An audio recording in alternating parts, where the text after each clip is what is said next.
So listen, let's get into it.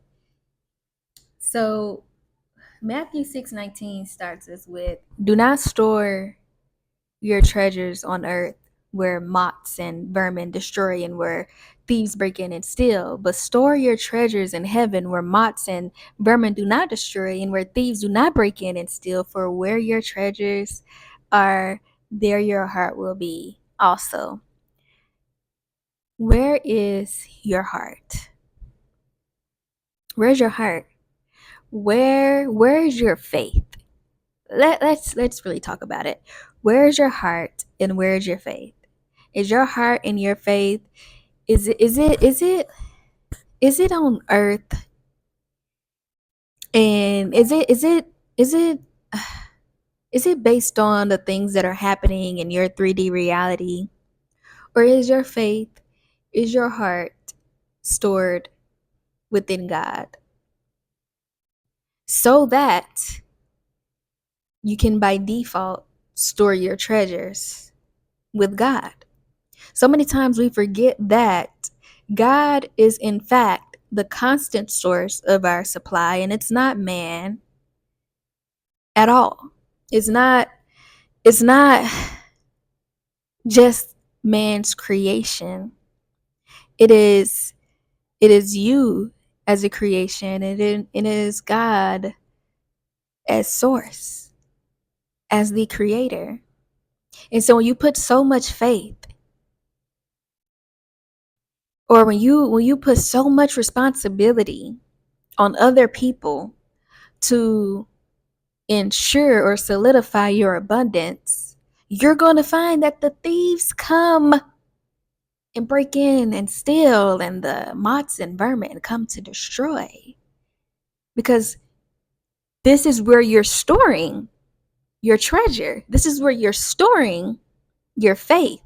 You have exposed your treasure. You have made your treasure vulnerable because you stored it here instead of storing it with God.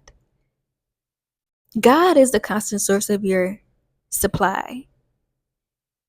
God is the reason for it all. They can't break in and steal what is protected and what knowingly came from God, because it all does come from God. But if you do not know,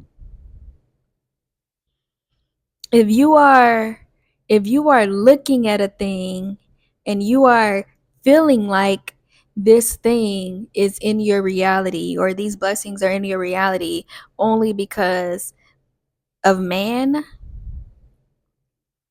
you're vulnerable, you're exposed, and you're liable to get your things taken away from you.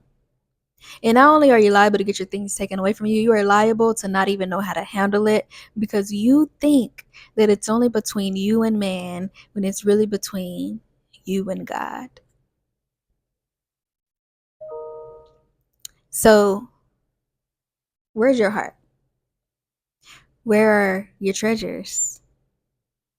And how do you make sure you protect your treasures? I'll tell you how. You protect your treasures by remembering and knowing that your treasures come from God.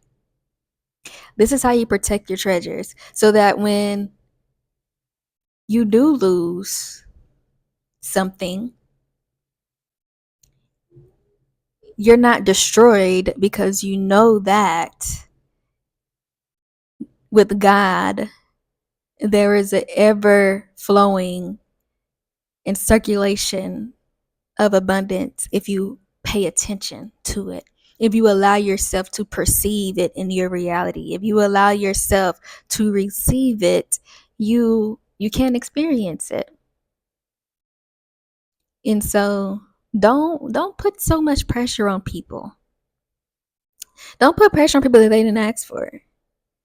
You know, you have everything that you need when you have God. So I know that times times get hard.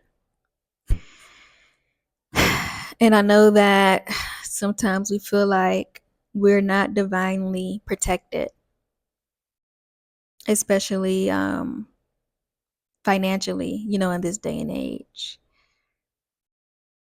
But I also want to remind you that you are a co creator in your reality, and you have to be very aware of the programs that you buy into.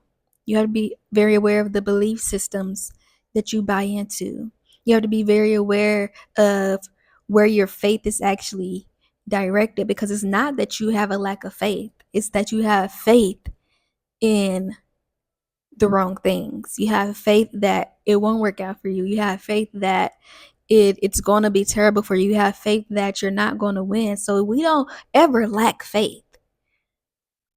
We don't always know how to direct the faith, or we forget that we must make sure that we are having faith in God, having faith in ourselves, having faith in abundance and possibility and opportunities. You don't lack anything. You have everything that you need. And so I hope this helped someone today. That's all I have for you today. Always remember that God has placed seeds of greatness inside of you. And with that anointing, all things are possible. Peace.